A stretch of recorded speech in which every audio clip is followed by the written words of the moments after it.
Ms. Shannon. Okay, so this is the proclamation, Okay. and you'll have to sign it All right. before you do mine.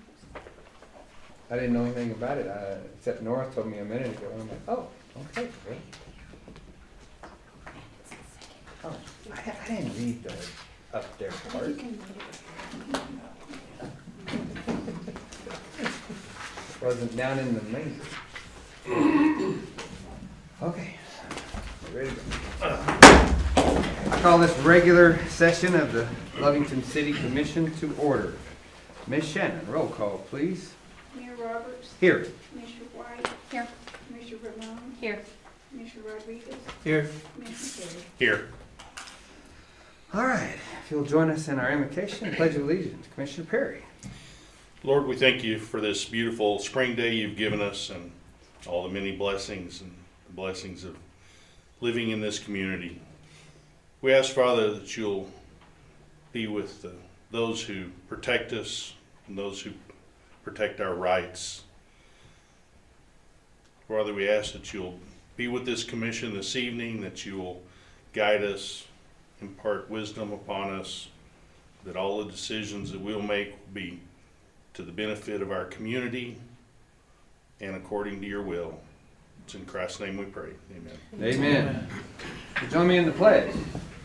Pledge allegiance to the flag of the United States of America, and to the republic for which it stands, one nation, under God, indivisible, with liberty and justice for all.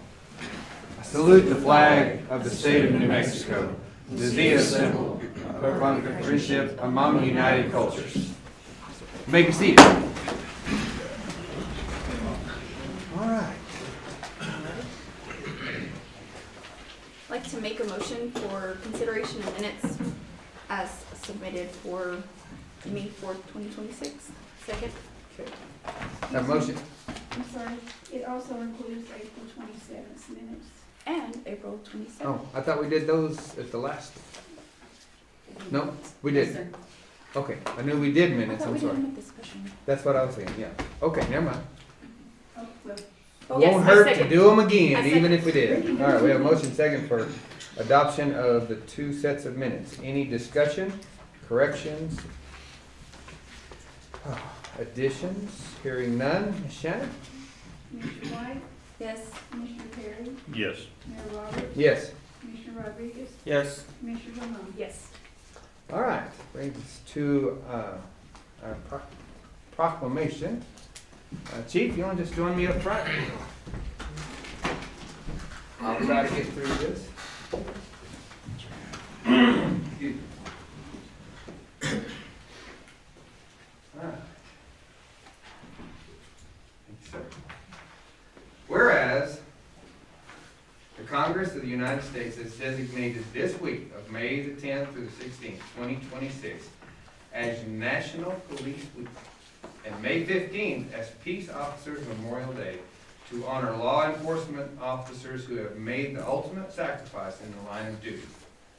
And whereas the City of Lovington recognizes the men and women of the Lovington Police Department who serve with courage, professionalism, and an unwavering commitment to protecting the lives and property of our residents.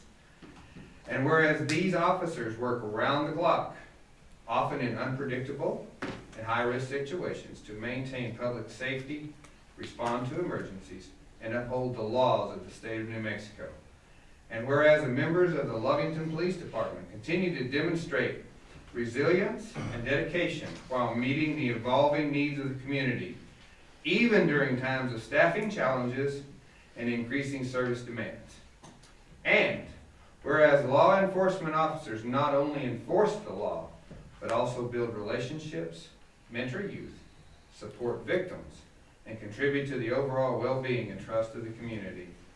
And whereas it is fitting and proper that we recognize the sacrifices made by these officers and their families, and honor those who have been injured or lost their lives in the line of duty, whose legacy continues to inspire service and commitment across the profession.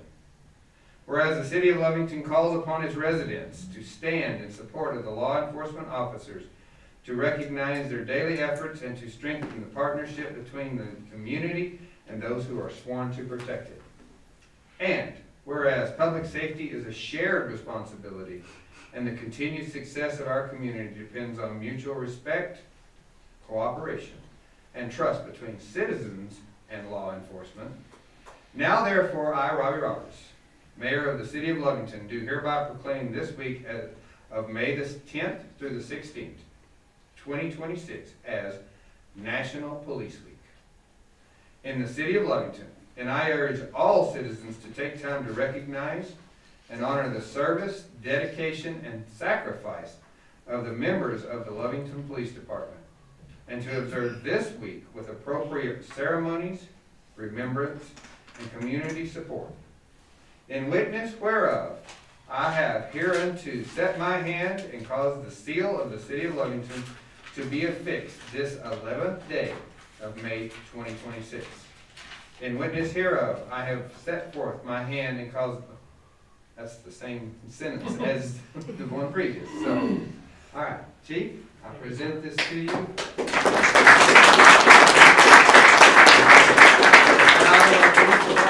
And we support you, and we just want to thank you for your service. Thank you very much. Do you want a picture or anything? I'll- Okay, I'll take one. well, I'll text come it here, to you. Chief. I'll text it to you. Miss Whitepool. There we go, sir. Okay. Thank you. If you could send us a copy of that, I'm we might be able going to get it later. Copyright approved. Did you do good? I did over there. You did okay, okay. All right. We'll get one. We're not as fast. I'm not as, Here, like, I'm okay, so we're doing this one first. okay, that's fine. We're all good. The meeting is Wednesday. All right. Message. I'm sure you know somebody at the, Yeah. His wife has texted me. oh, okay. I just have to find. All right. And thank you, Ms. Sherman, for getting that together. We appreciate that. All right, this brings us to our commissioners and staff report. Ms. Shannon, you are up. Yes, Mayor Commissioners, we do have budget adjustments today, so we need y'all to sign on that resolution. Don't we? That's all I have. That's all you have? Okay, thank you. Ms. North, Mayor Roberts, Commissioners, and behind anything? All right. Chief, Yes, sir. Mr. Mayor, Commissioner, City Manager, Officer Activity Report for the month of April is incident responses with 1,376, self-initiated with 672, we had 196 citations with 38 arrests. We've hired an uncertified officer, she's going through the process. And last month or so, we've was able to utilize the sheriff department and a speed trailer that they have. But we went ahead and purchased 2 of our own, so we can go ahead and use our equipment. Today is probably they got one more day on the EOC water well to replumb the water well for our EOC. So I guess the reason for that is if for some reason the water went down in Lovington tornado or whatever, at the police department, we'd be able to continue functioning as a command station in the basement. We'll have water and we'll have services, we'll have a generator, so we'll be able to continue to function and protect Lovington in whatever situation we run into. And then I have the enterprise stuff coming up a little bit later. Okay. Or that's all I have. question, Commissioner? Don't have any. Thank you, Chief, appreciate it. Fire Chief, Mr. Mayor, members of the commission, so we've had another employee resign. We held a new hire testing this past weekend, but none of them passed, so we will hold another testing in a few weeks. okay. Our numbers for April, we had 261 total EMS calls, 79 interfacility transfers, 15 airport transports, 37 cancel refusal DOA, 10 Tatum calls, 3 paramedicine patients, 21 fire calls. And then the fire department and police department will be holding an open house for the public on May the 26th at 1 p.m. This is so that everyone can come and see the remodel and what the capital outlay money paid for and how the department has improved. So that will be on May the 26th at 1 o'clock. And that's all I have for today. I will start with a question. Question, Commissioner? No. Okay, thank you, sir. Commissioner Rodriguez? I have a couple of things. First of all, congratulations to Commissioner White on her graduation.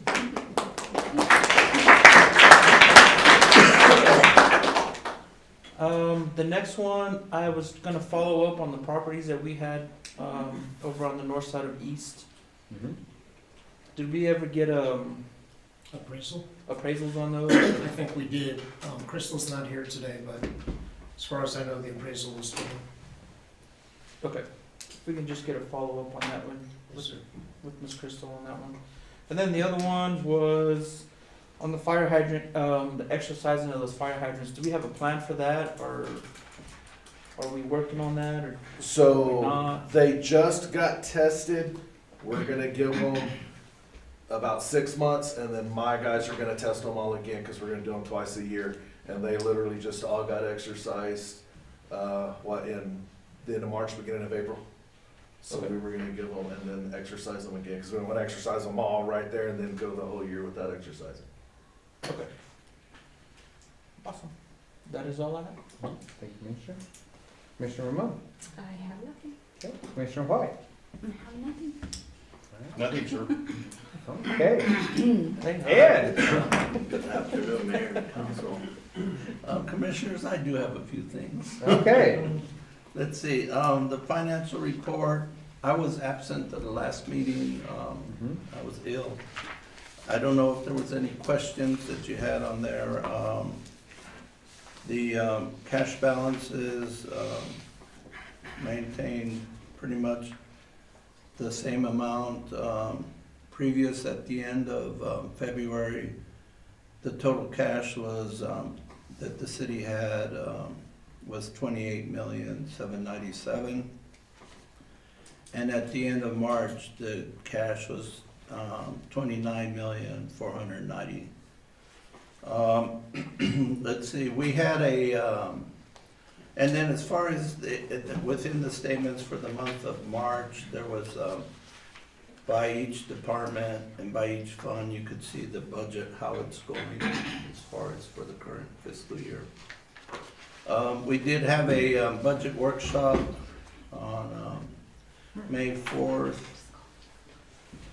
We spent the entire day working on that budget. We will, we're in the process of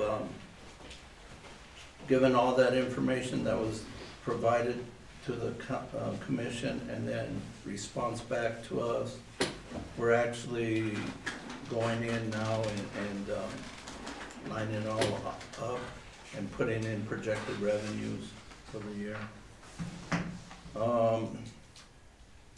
There's gonna, you know, the budget that was presented to the commission,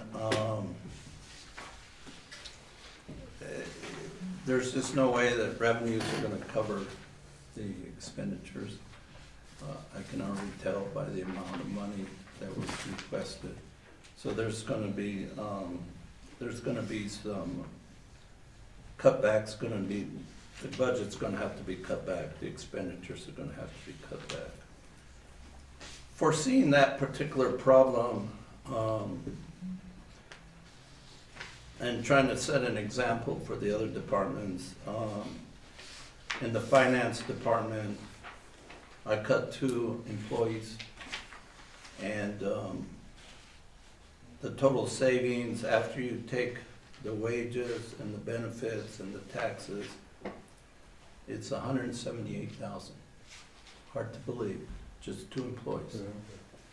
A lot of the, you know, when employees see their checks, they just see the net check, but they don't consider how much the city's paying for medical insurance and benefits.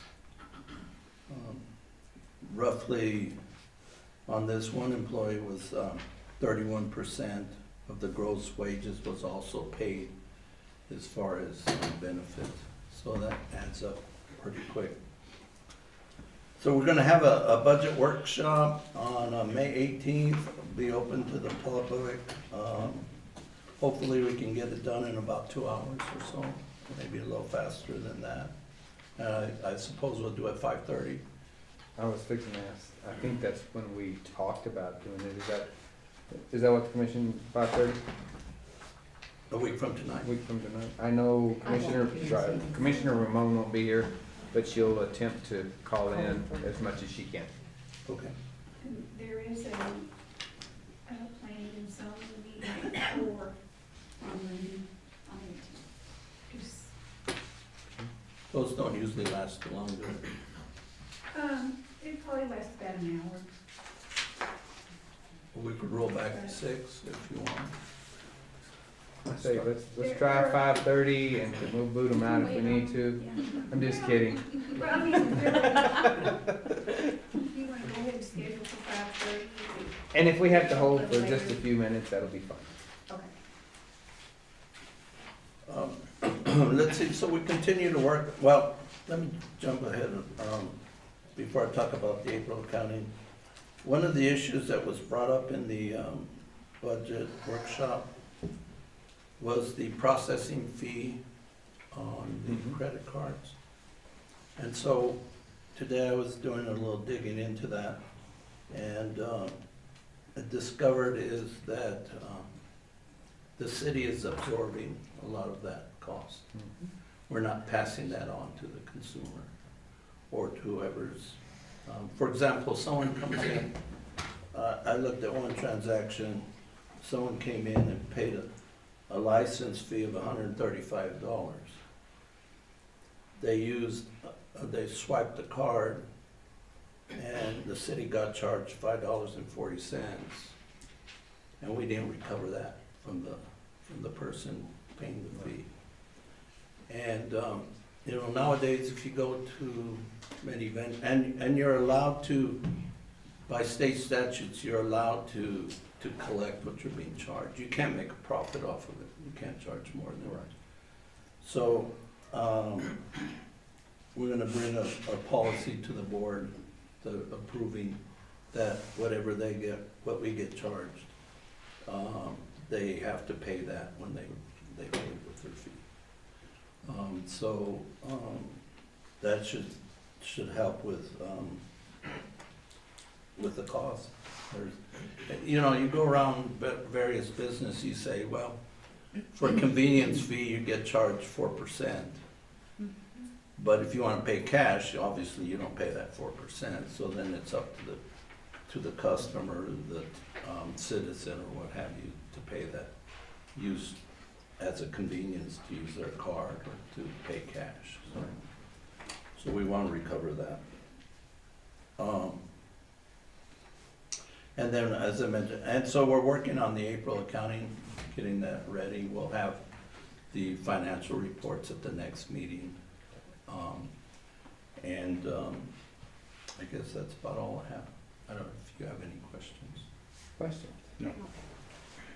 And you mean the next regular meeting? Right. Not right. including the special session? Yeah, usually the hang-up on the bank reconciliations is the New Mexico Finance Authority. Their statements don't come out until around the 13th, 14th, 15th of the month. So I don't even have them now. Today's the 11th. We don't have their statements yet. So Not a problem. Sounds good. Thank you. City Manager? Mr. Mayor, Commissioners, I have nothing to report, but I'd be happy to stand for any questions. Have none. All right. Counselor? Mayor and Commissioners, I don't have anything new to discuss at the meeting. I may have a few comments on Resolution 37. We're still in the same spot. Okay. But I think it's important just to have that on there in case anybody comes back. We can say, hey, it's been on 14 times. Okay. Anyhow, I'll be happy to stand for any questions if you have any. Questions? Hearing none, Thank you. thank you. All right. Brings us to our public comment time. I only have one person signed up. Is there a Trevor Frey? Oh, okay. Sorry, sir, I don't know you, so, I'm Trevor Frey. all right. Nice to meet y'all, for sure. I'm just from down the way. We look to run a charitable disc golf event at Chaparral Park in Lovington on the 6th of June. And as much as we love to share the park with everyone, we cannot be held liable for any sort of pop-up parties that may happen on that day. However, we do have insurance to cover it if any sort of conflict were to happen. However, this X-tiered charitable event is to, fund the services that provide, that the Humane Society provides, that the animal shelters provide, that a lot of these organizations don't receive funding from. We would love to take half of our sponsorship, half of our registration costs, and donate it to them, all of the ones especially that are involved, and especially that are gonna be using that event for a pop-up adoption venue. Aside from the other charitable, small businesses are very welcome there. Of course, there will be a process that they have to follow and that we have to follow as well, with y'all's expectations in mind. So that being said, I'd just like to introduce myself. It's Trevor Frey. I represent the Cabal, and it is a secret society of professional disc golfers. Okay. Themed after Mortal Kombat, yes, indeed.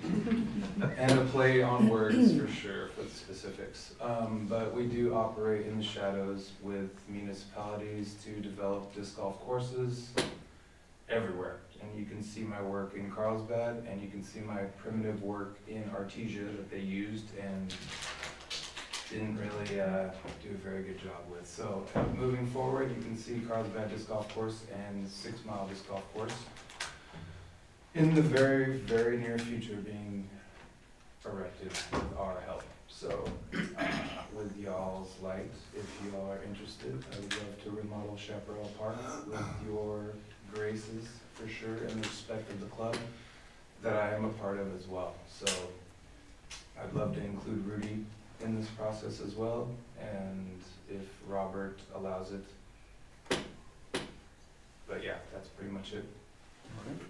Thank you. Thank you, sir. Appreciate it.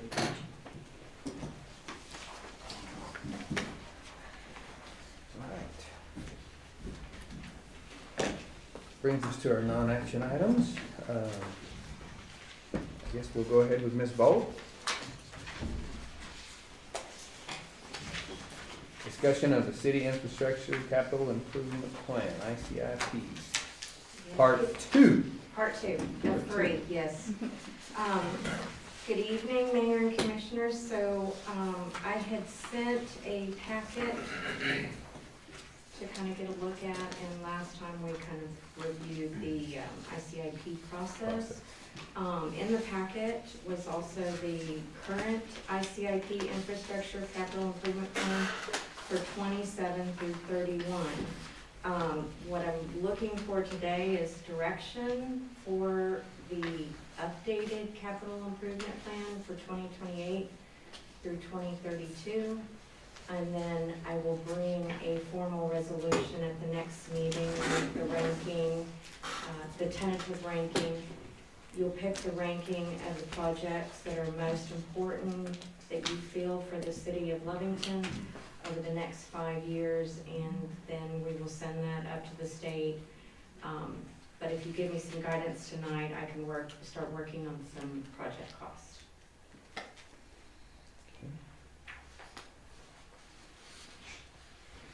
So our current 2027 ICIP rank 1 was the wastewater treatment plant critical upgrades. We had put the total project cost at $2,855,819. Funded to date was $1,784, and the amount was $1,071,819 that was not funded. That is fully funded in that phase, those 2 projects. We also have fully funded the solar dryer, which was project 2. We continue to, if you like, we can continue into other phases for the wastewater treatment plant. If you would like to keep that on the capital projects list, closer to the top. That's a yes. I think it's important.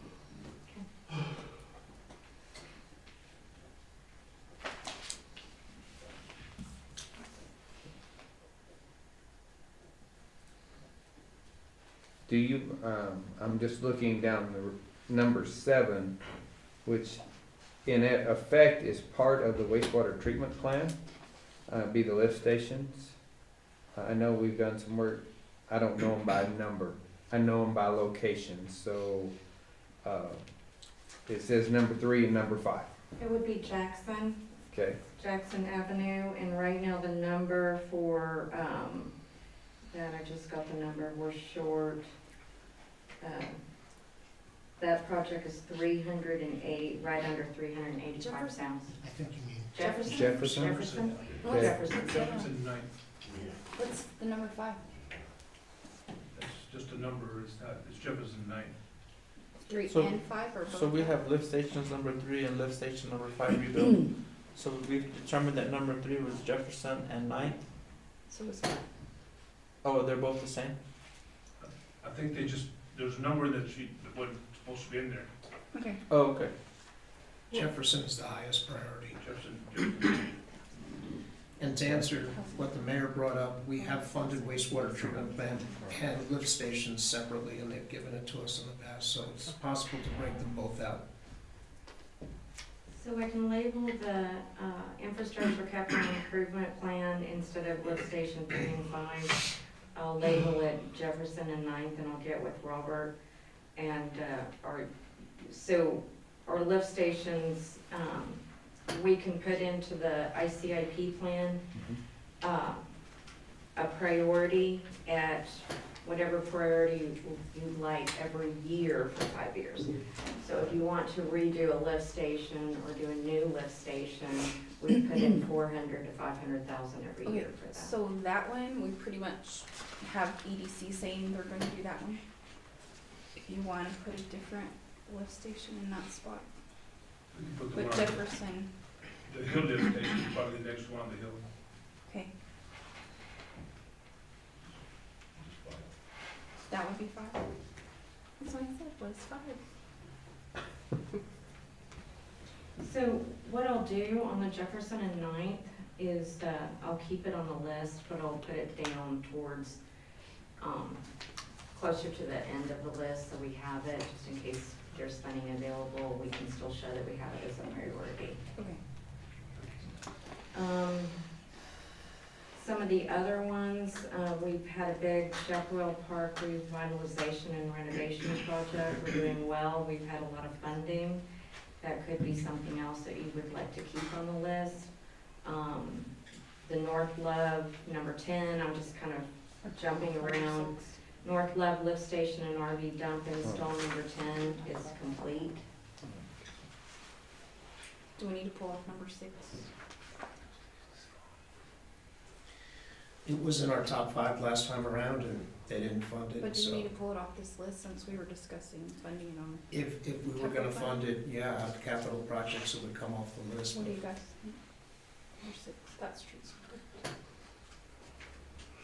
You wanna try it on ICIP or you wanna try it just the capital fund? I just believe that our ICIP list should be, Bigger stuff, yeah, exactly. not vehicle stuff. Yeah, not equipment, not things like that. Just because what you're saying is going to continue to happen. We're gonna continue to have wastewater, water, streets. I mean, these are things that are gonna be multi-year, maybe decade type projects. And those are gonna be, Cause we don't even have the airlines done yet. right, so, we're gonna have a lot to do. Now, as far as, those are important, in the top 5, if there is something that pops up that is equally, more of an emergency, but equally, large, then, and that's what I was going with down this, to see, then I would say let's keep these larger projects as our top 5. And then, do the equipment, vehicles, things like that under either a different, a heading. I don't have a good way to do this at this point, but at least, if we're gonna keep them on there, move them down, and we'll try to find a different way of funding them. Okay. Also, I did want to point out that the number 9, the multi-use trail park, the plaza, was a design-funded project. The design has already been funded to bring a walkway from Chaparral down into downtown. Is that something that we're getting close to the deadline to pursue that? Like what Hobbs has on the highway, that walking trail. So if it's already been designed and it's already been funded, we're, Let's do it. Well, it's not No, funded. all they did was fund the design. Oh, the right. plans are Yeah, done. yeah, they funded the design phase, so, Have we completed the design? there may be a couple little adjustments that need to be made. We're It's like- working on an 8 to 9-year-old plan. It's like 2015, you can Google it, and it's on a Mhm. Main Street page, I think, and it has all the plans, and there's 3 or 4 other spots in town that they wanted to beautify. If we want to pursue that plan, keep it on the list, start looking for funding. There is some funding for outdoor recreation and some mobility in between different areas. If we decide to scrap it and go in a different direction, they may want to have their design plan funding revert back. So, yeah, so how much was that? it was right under 60,000.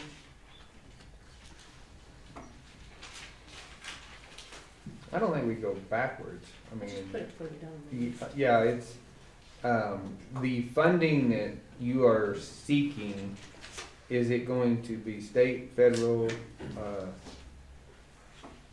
all the above? Yes, Okay, all the above. So what'll happen is that once after this discussion, I'll put them in rank and then bring you the rank list and the estimated project amount. You can make changes at that point for the next year, and then what we'll do is we'll start searching and applying for funding based on your recommendations and your top 5.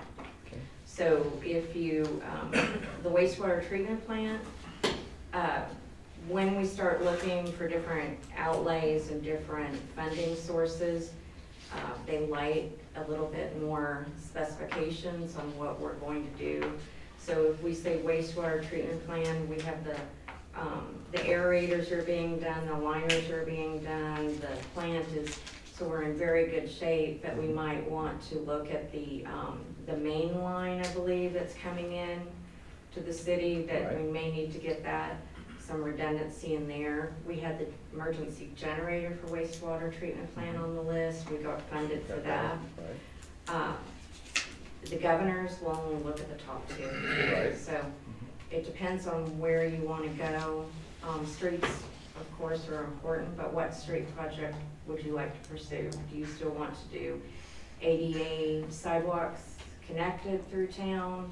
Or do we want to work on the bypasses? Or you tell me and I'll try to find the cost and we'll put it in order.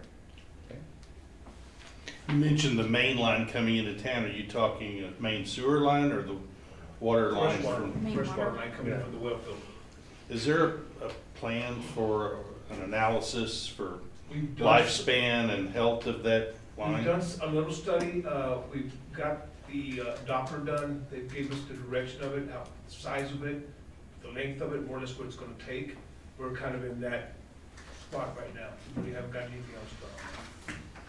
We don't have construction-ready documents on that. We have a water study that was, I think phase 1 water study was done, Yes. correct? that kind of identified some of our critical needs. I truly believe that water or wastewater should be in the top 2 projects. Mhm. It's such a No critical doubt. That's right.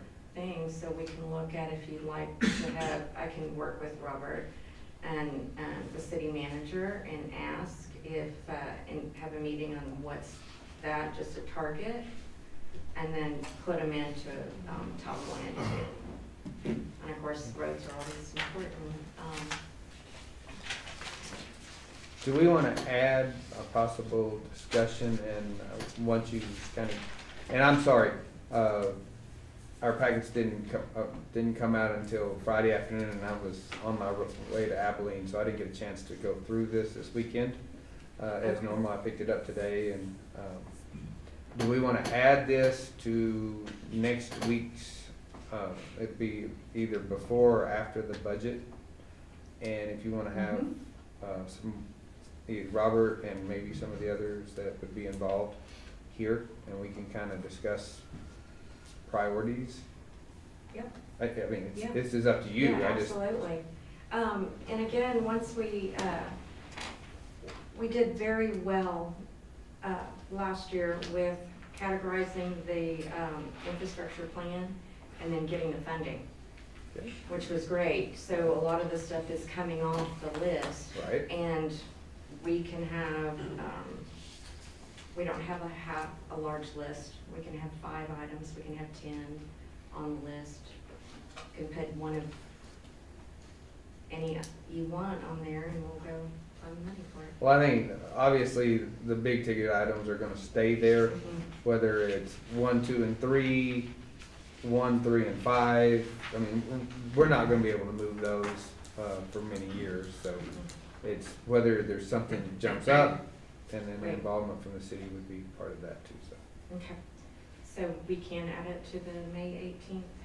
yes, I I would put say, it as an item on the agenda. yes, let's do that. Okay. Before that, what I can do is I can kind of have some conversations with some of the departments and have some of their needs identified. Okay. Right now, we're looking at a lot of equipment needs, but you're right, it should be the big projects down there. Since all The of our other- roofs need, Yeah, there's another one, buildings and roofs, and it's another large ticket item that we need to be working on, so. Mhm.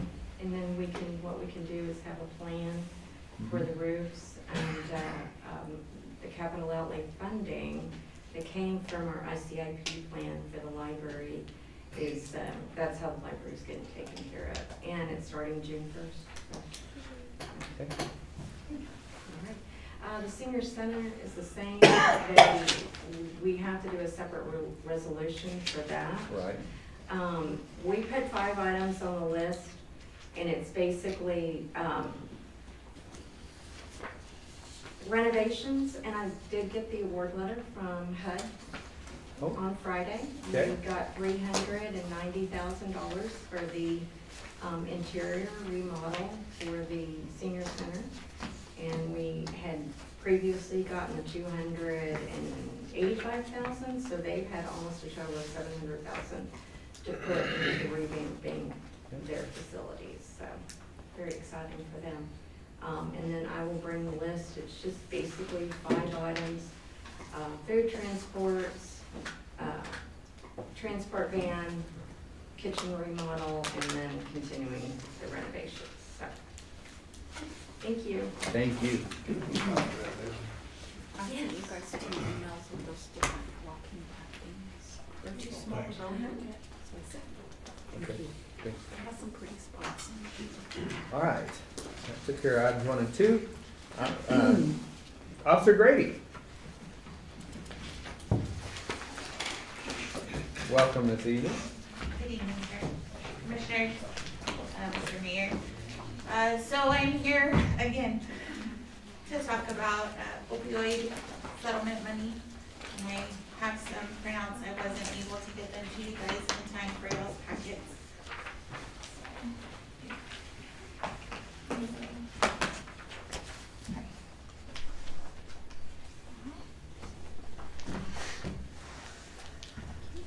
Sorry for not getting this in time.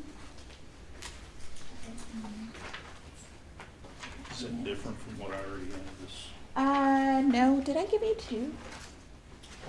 This is what you gave me. Okay, no, you're good. Are you No, sure? it'll be the same. Okay, I'm all set.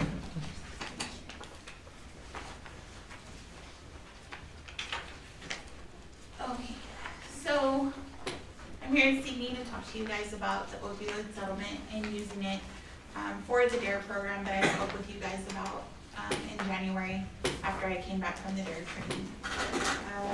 What I mentioned in January was that I was gonna work with the schools, try to get it up and running. The schools are on board.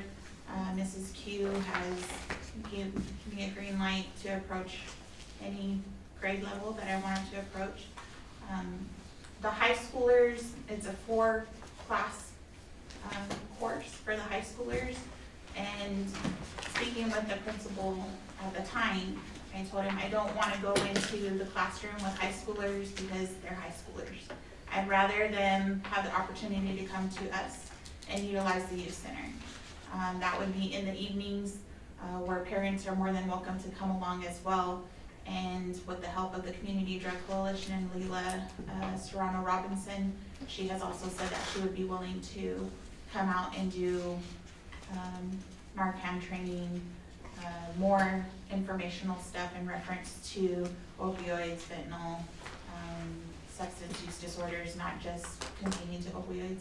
And so that was one thing that I was hoping to speak with the youth director and just try to figure out, the youth center director, and try to figure out a good time frame for that. Maybe doing it in the fall semester and then again in the spring semester, and just bringing the kids in instead of trying to approach them, because if you have one or two that are, it's not cool, then the whole class is gonna think it's not cool. So if they could come to us, that would be easier to approach that grade level. One of the things that I was wanting to do with the money is purchase a DARE vehicle. This vehicle would be used as a mobile platform for the DARE program. We would use it to award the winners of contests, essay contests. Also just using it as an outreach vehicle, park it wherever. If I took it to Albertsons, the kids would approach it, obviously. Our idea was for it to be a cool vehicle, because nobody's gonna walk up to a hoopty. Nobody's gonna want Of what? a hoopty, you know? Okay. I'm not trying to knock the sheriff's office, but they do have a DARE vehicle. It is not cool. Nobody approaches it. It sits in their parking lot. That is not what I want for our program. We talked about a Jeep or a Bronco. Being that it's a smaller type SUV, but still big enough to handle carrying books.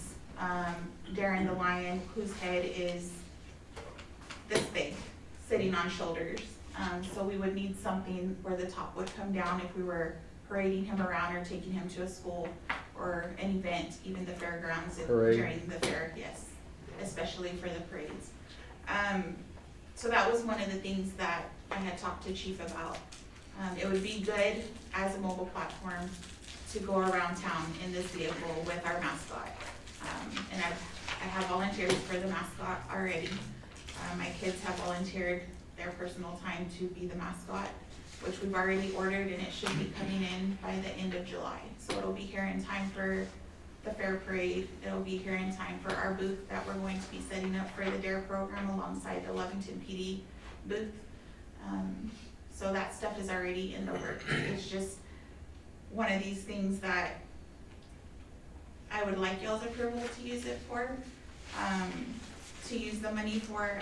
In this letter, I've included information as to why it's okay to use it. There are other counties in, I will say, the US. North Carolina has a really big DARE program, and they've used their opioid settlement money for DARE vehicles.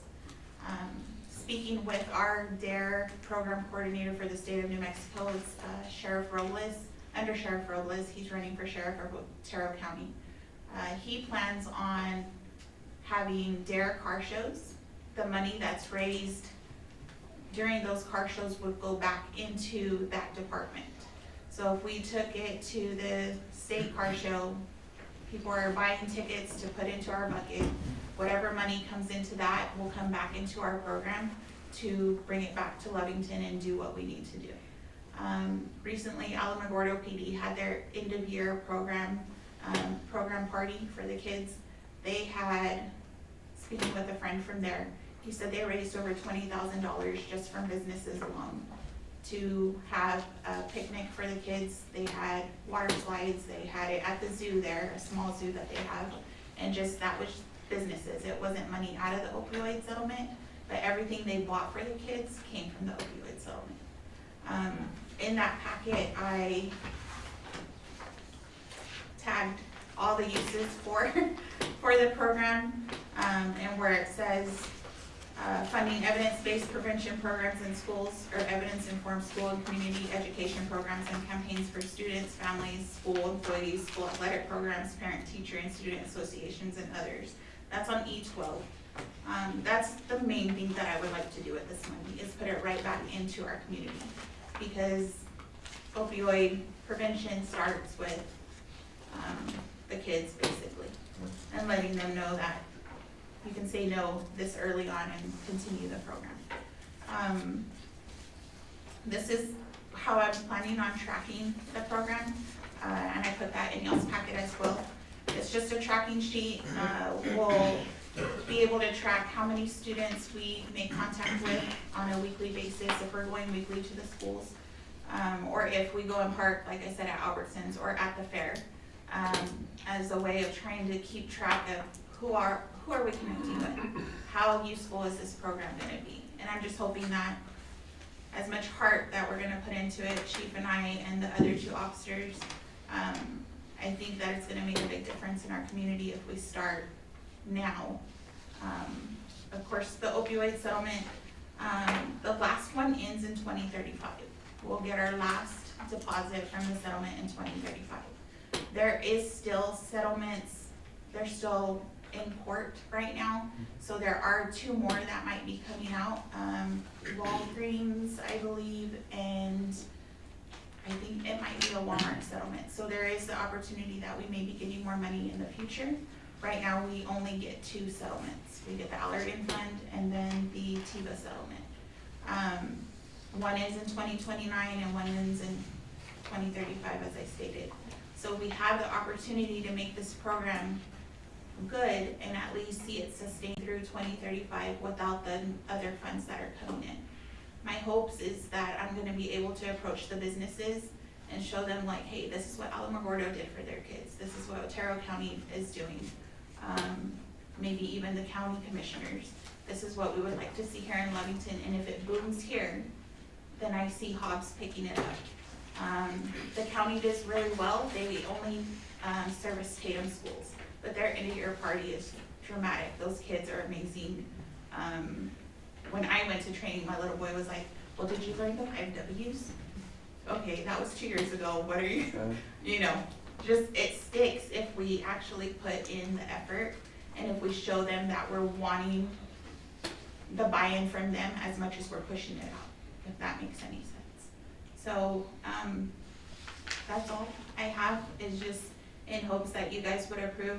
I'm not even sure if we need approval or what the case is at this point, but that's the hopes, is that we can get a mobile platform, because it is gonna bring the kids in. I mean, everybody likes a cool car, a cool vehicle, but it's not just a vehicle, visitors. I mean, it's gonna bring the kids in. And then we're gonna use it to give back to the community as well, of pushing it out, putting it at events, getting the kids inside the vehicle, the winners of the essay contest, taking them to the state contest, whatever it may be. If they win a ride in the parade in the Dare vehicle with Daring the Lion, I mean, that's almost a lasting impression in itself. So, any questions? All right, questions, Commissioners? Okay, No questions? well, Officer Grady, we want to say thank you. The question I have is going to be coming up basically during the budgeting process and everything else. When, you know, when we're looking at having trouble fully staffing the police department and getting officers on to the roadways. You know, there's no doubt that I believe that you are able to push this program. It's just, do we have the ability to? I mean, I know you've got 4 people that you could name, and it's gonna take a full commitment from the police chief and the police department. And that's what we're gonna ask is, hey, can we sustain it? It's always, the easiest word in the English is start. It's basically, can we keep it going? And that's gonna be the questions that we're gonna have is what's the schedule of events? Those are the questions, if you can help us. And obviously, you've given us something that we're gonna be looking at, so that will help. And over the next few months, as we begin this whole budgeting, we don't care as long of how things are spent, as long as they're spent and continued. Right. So when I started looking into the DARE program, Deputy Chief Leyva told me, you have a lot going on. You have a lot on your plate, which I do. I have my hands in everything, so I'm pretty busy. I manage the scheduling right now. Okay. I'm doing it really well. I don't see them taking it away from me at any time. So, scheduling, I have 2 officers that are already interested in going. Of course, it depends on the scheduling and when the next DARE class is gonna be. The Sheriff Robles said he's looking at July and August. What he did, just to mention him again, he paid for my training when I went with his opioid money. He plans on doing that again for any officers that go to the July and August trainings as well. He didn't cover my room, he didn't cover food, but he paid for the training, which is pretty expensive. It's a 2-week course. Managing the schedule, like I said, I have 2 officers who have invested in the city of Lovington, because we don't always get those. We get the ones that come for just a little bit and then they head to their next place. These 2 are invested as much as I am, which is good. And so I don't see it being an issue with the scheduling. The courses that we teach are 10-week blocks. And so if we manage to teach 5th and 6th graders, which is what we're hoping to approach first, before they get into junior high, we should be able to cover it in the 10-week rotations, once a week between the 3 of us. So if I'm gone to training, the other 2 can pick up the slack, whatever the case is. So scheduling wise, with those 2 officers who are invested in the city, I see it being sustainable at least until 2035. I would hope that it picks up and takes off like I'm wanting it to. Of course, like I said, I have to have the buy-in from everybody, and the businesses to be available to us for those donations, because I don't just want to use opioid money. I would like the businesses to be involved as well. With the vehicle, I have reached out to a couple of businesses who are willing to donate money towards it. Tate Branch, when I talked to them, they were willing to give us all the rebates they could, use my veteran status as another rebate, and then knock another $2,000 to $3,000 off of the total. So I have talked to them, but there are other options that we could look at as well. Sounds good. Thank you. We appreciate the efforts that you're putting forth, and we're gonna do our best to support you in all of this. Thank you, sir.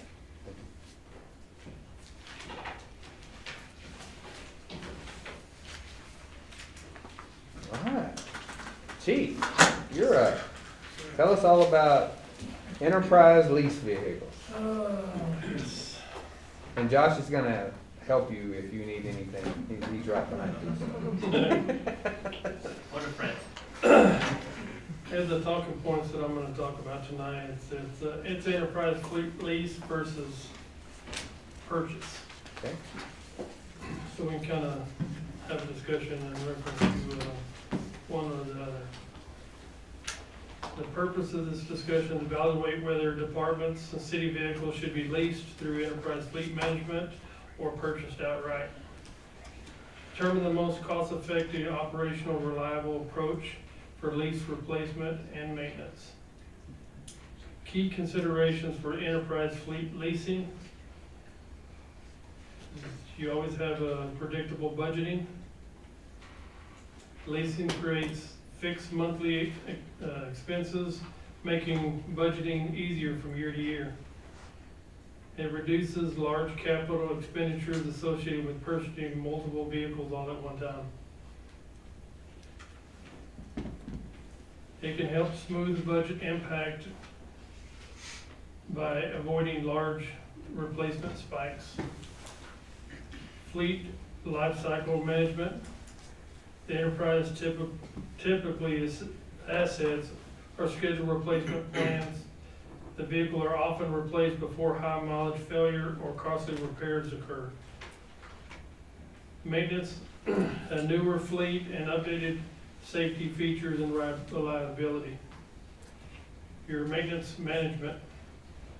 The fleet lease program includes preventive maintenance tracking, repair authorization oversight, vendor repair network, fuel and maintenance reporting, and reduces administrative workload for internal staff. It reduces the downtime for your vehicles. Newer vehicles generally result in less mechanical downtime, fewer out-of-service units,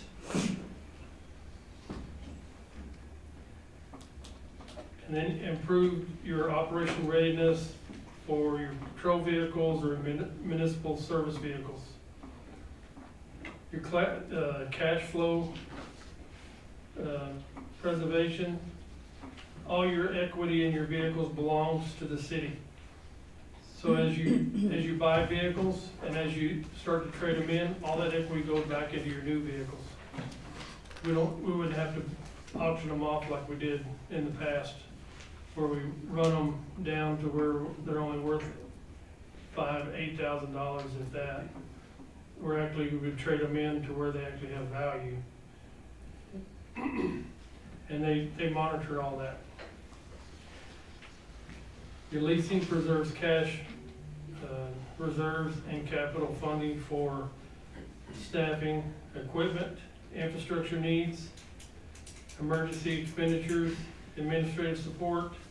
Enterprise often provides logistical planning and execution, fleet analytics, vehicle ordering assistance, disposal and reselling management, registration, and titling support. Key consideration for purchasing vehicles. Long-term ownership, which that's what we have right now within the city. Once paid off, the agency owns the vehicles outright, and you can still own when paid off with Enterprise. Sourcewell allows you to take the title.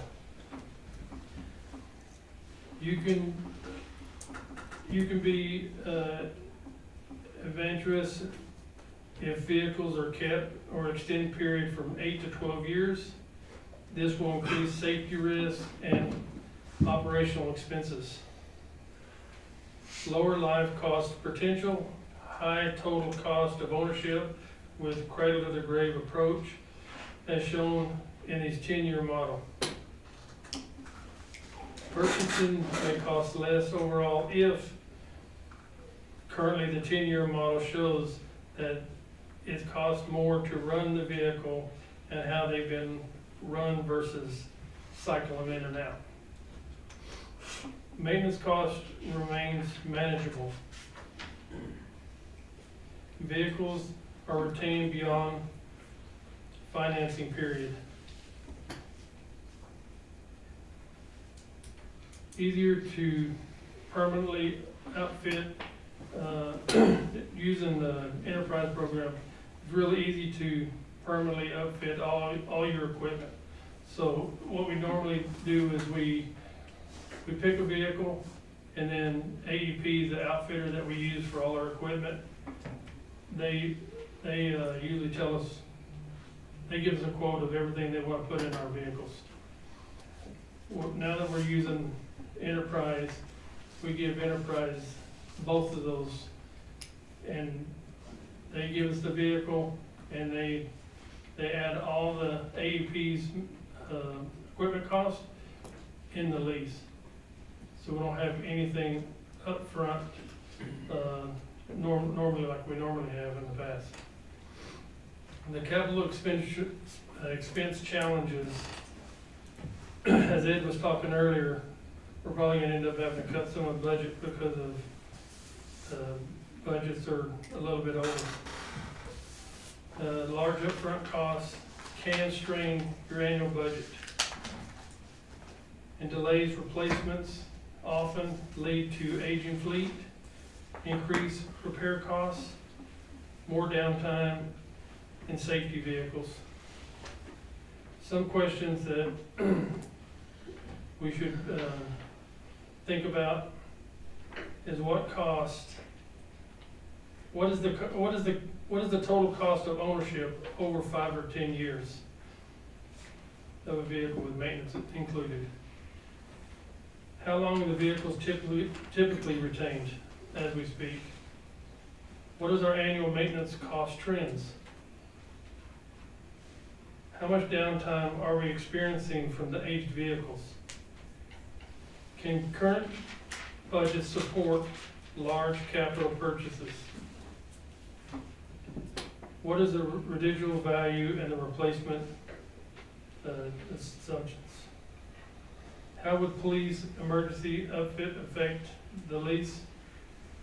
Law enforcement, municipal fleet considerations, the police vehicle, we experience high idle time, severe driving conditions, and heavy equipment loads. I don't know if Robert and them, if they have high idle times. I know they probably have heavy equipment loads in their vehicles, so they'll have some of that they'd have to deal with, or they do today. Earlier replacement through leasing may improve employee safety, reliability, reduce maintenance interruptions, and however specialized police outfits cost, the high mileage should be closely reviewed in the lease agreement. It reduces maintenance interruptions, however specialized police outfitters cost the high mileage should be, let's leave that. And my closing statement is the goal is not simply whether to lease or to purchase is cheaper on paper, but which options provide the greatest operational reliability, predictability, budgeting, long-term value to the organization while maintaining a safe and dependable fleet.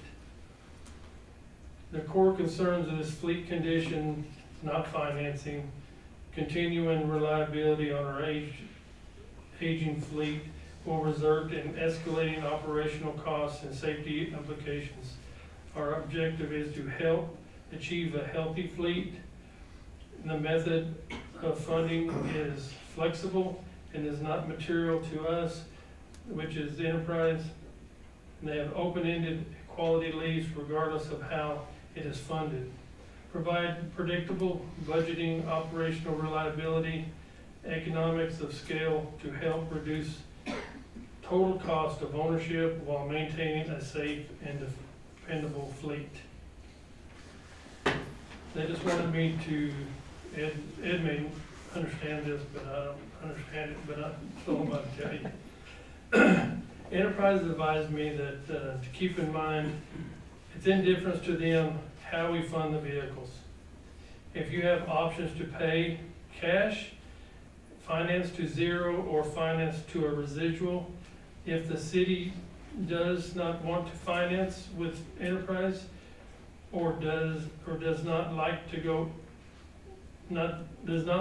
their going interest rate, but they want to finance to replace all their vehicles, they're welcome to do it at their own line of credit and pay us cash to calculate the Sourcewell interest charge to the treasury bill rate plus 355 basis points.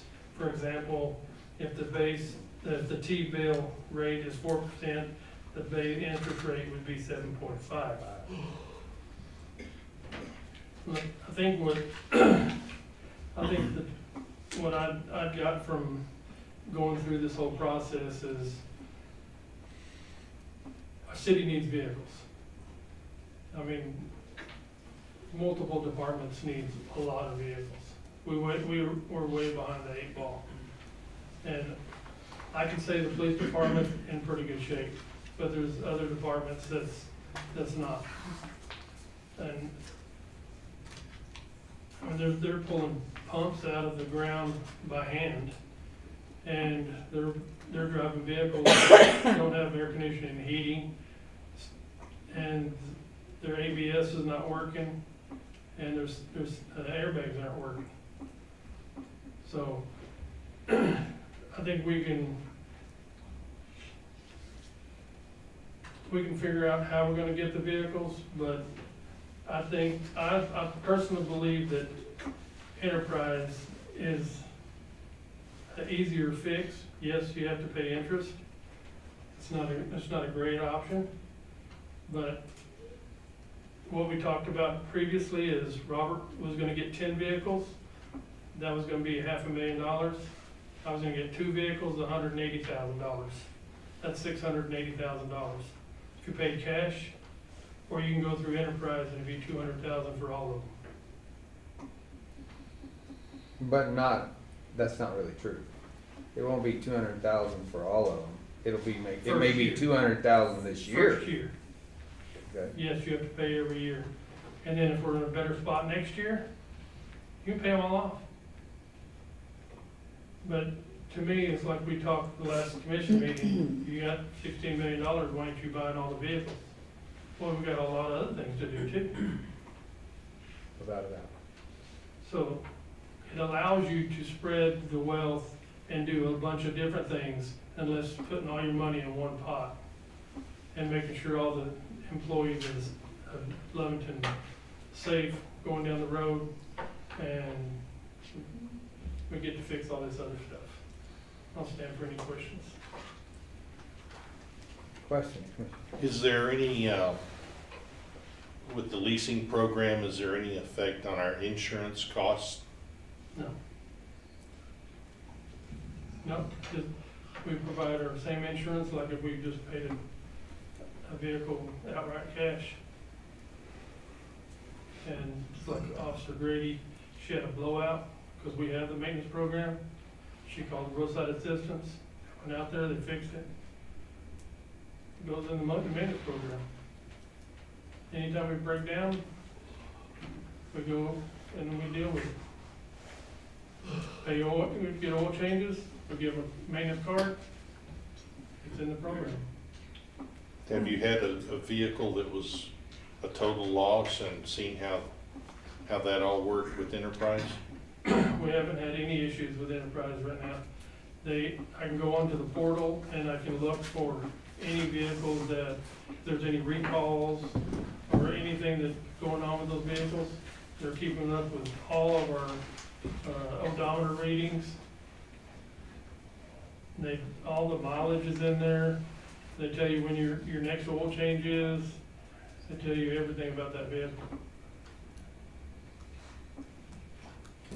I can answer your question on that. The Otero County is also on the program, and they had some total loss vehicles because of an accident. 2 officers were in an accident against one another. They had vehicles within 2 weeks to them to replace those 2 vehicles. So I can answer that question. Okay. As a finance director, may I interject? Well, I was gonna ask you some questions, but yes, sir, go right ahead. Okay. First of all, it's called a leasing program, but it's really a financing program. You're borrowing money. You're not leasing. You're not renting. You're financing the vehicles. So that's one consideration the city has to make. Now, they say that it's easier on the budget. So what they're doing is, instead of taking the purchase price up front, they spread it over the life of the budget. 4 years, 5 years, 7 years, whatever.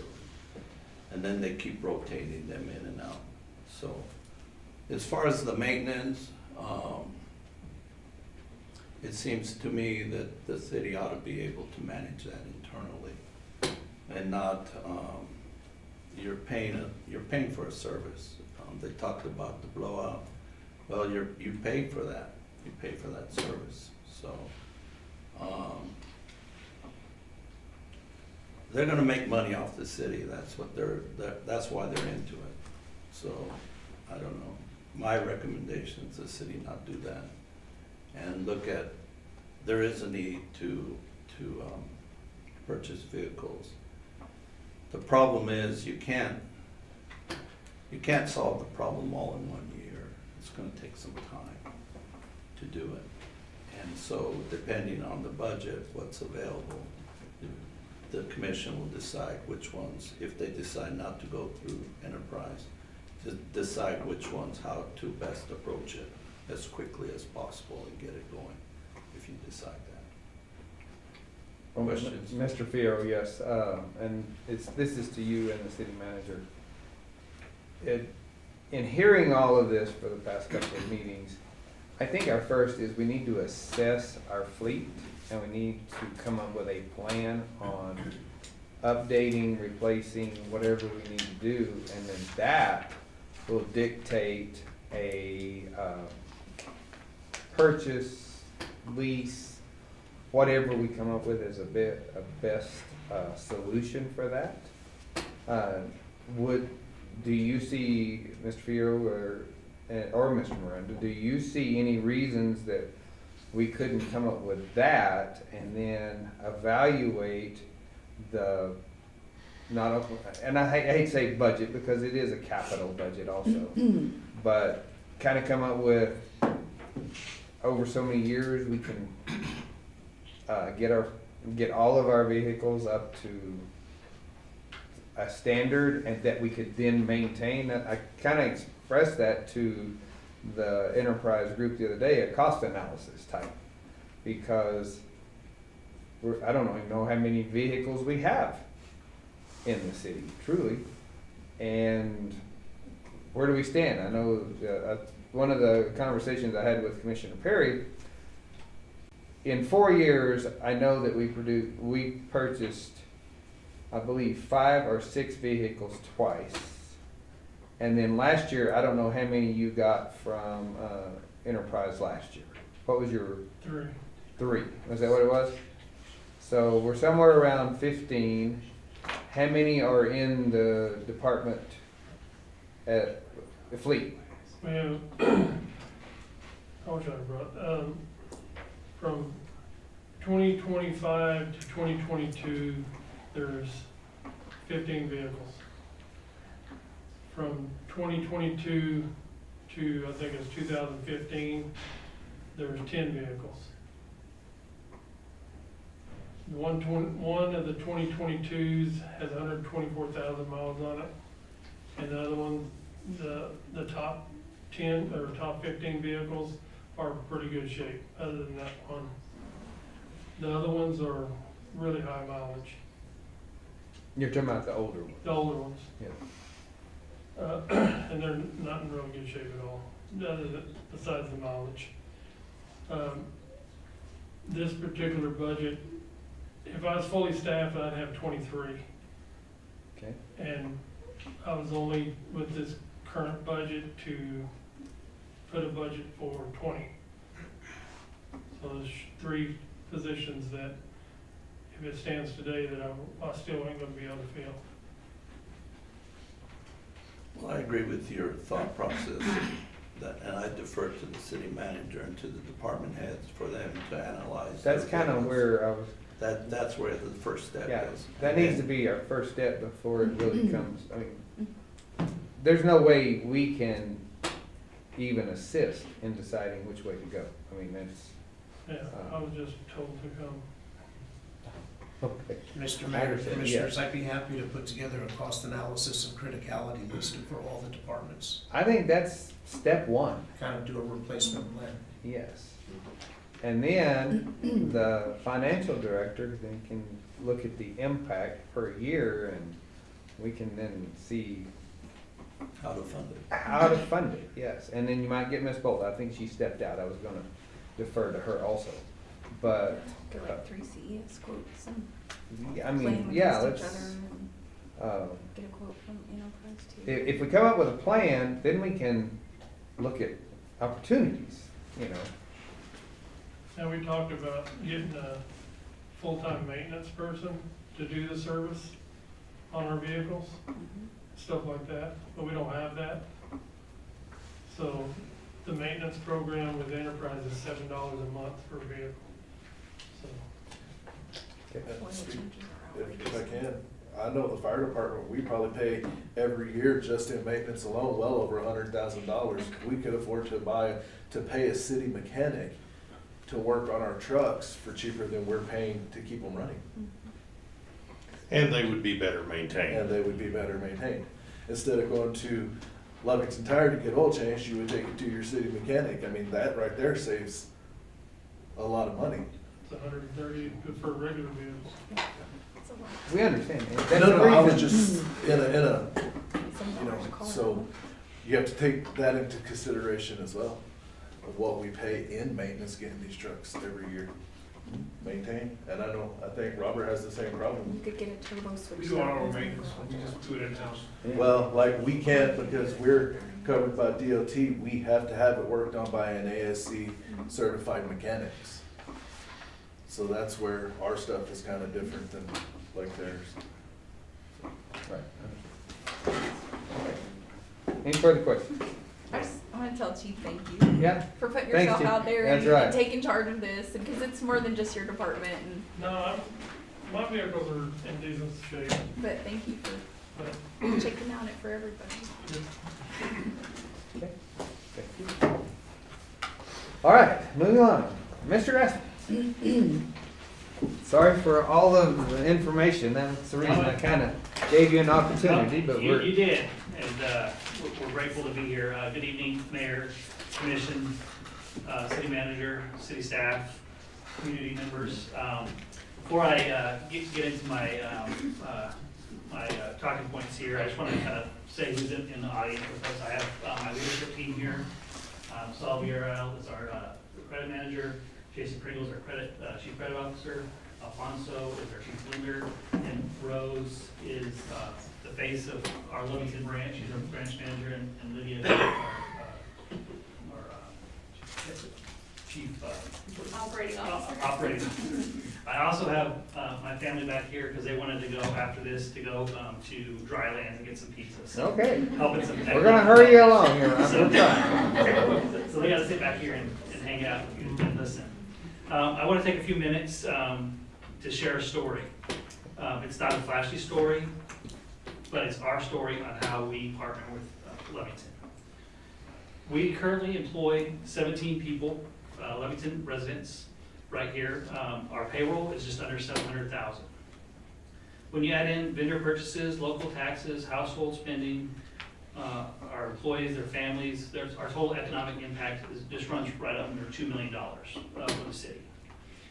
Over the last 5 years, we've lent approximately $113 million to Lovington businesses and individuals. Some of the notable lending, we helped Norley retain all their doctors during the pandemic. That was pretty successful when other community hospitals were laying off their staff. We also helped Norley finance their cancer center to help them get that off the ground. Some other additional things, we've helped the city during their financial times. We helped them with the cheese plant, get that done. We also helped with the road bond at below market rates with the financial situation where there's nobody else to come to the table to help you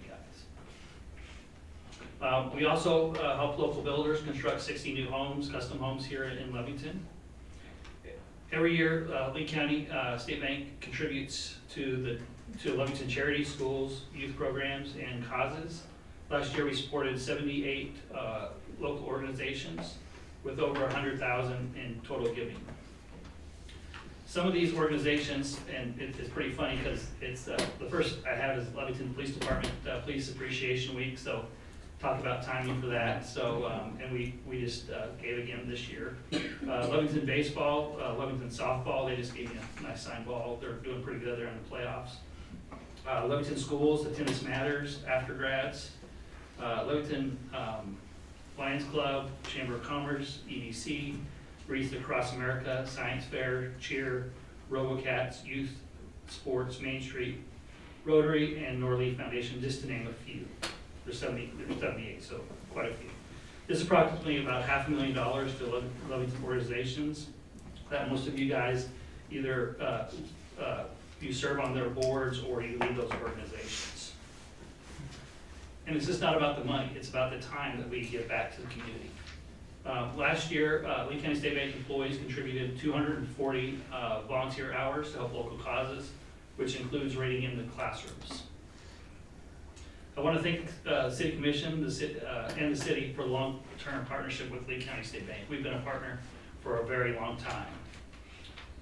Because of this partnership, it's allowed us to be able to give this amount of money. Bless you. Without this partnership that I just described, we wouldn't be able to give to 78 organizations at this level. We are grateful for our partnership, and we don't take it for granted. Now, I know some of you are wondering, could the city put these funds in more, and gain more on the yield of the accounts? The answer, it depends. I looked at the numbers this morning. An additional yield over what Lee County State can provide is 0.3%, very small. But the real question is, where does the money go with the alternatives? Those alternatives, whatever the yield is, takes Lovington money outside of Lovington community and puts that money work somewhere else. They support payroll somewhere else, lend to businesses somewhere else, and finance projects in other cities and towns. The dollars at our bank, they work here. They pay salaries here. They help the lender, the rancher outside of town, small business owner downtown. They help the young family buy their first home in Lovington. Not Albuquerque, not Santa Fe, not Dallas, here in Lovington. The community bank isn't built for a standard yield comparison. It's a payroll. It's a loan officer who knows the borrower's family. It's a check for tablets for your youth. It's buying livestock at the fair. It's a partnership where we gladly help the city of Lovington with a sidewalk repair that wasn't required. And it's the funding behind 78 local organizations that wouldn't otherwise have it. We are committed to Lovington. Our employees live here. Our customers live here. Our investment is in this community and will continue for the future. I want to thank you for your time tonight, your partnership, and thank you for everything you guys do for Lovington. That's all my planned comments. There's some other things that I would like to just go ahead and offer to the city police chief. Being Police Week, I'd like to buy your team burritos this week. Get with Rose and we'll get that covered for you. Mr. Fierro, you said your merchant stuff, is that done with a local vendor? They have different, the city right now has different processing centers. It might help you if Lee County State Bank has a merchanting division, and our rates are very, very competitive. And if nothing else, that can help you also bring down your guys' rates if you compete, if you did that. And we'd be happy to do that, a comparison for you that can help drive those rates down. To your point, other cities across the state do what you were talking about, is posting where the community, if they use a card, that they are able to do that. So other cities across the state do that, and the state of New Mexico. So you wouldn't be out of line with doing that. As far as leases, Lee County State Bank also, we have a leasing program. Where Enterprise is really, really good if you plan on rotating those vehicles. If you plan on owning those vehicles after a while, we'd be interested in talking. But if you're just gonna turn them back, you're not gonna keep them, Enterprise has, their program's really good. As far as, she must have left already, but talking about parks and trails and stuff, I'd love to see when Lee County cities get that state grant that they were talking about. There's an outdoor grant for parks and trails, so that's something that you guys should definitely consider, because other cities across the state are getting it, and not many here in Lee County. So, with that, I see any questions. Questions, commissioners?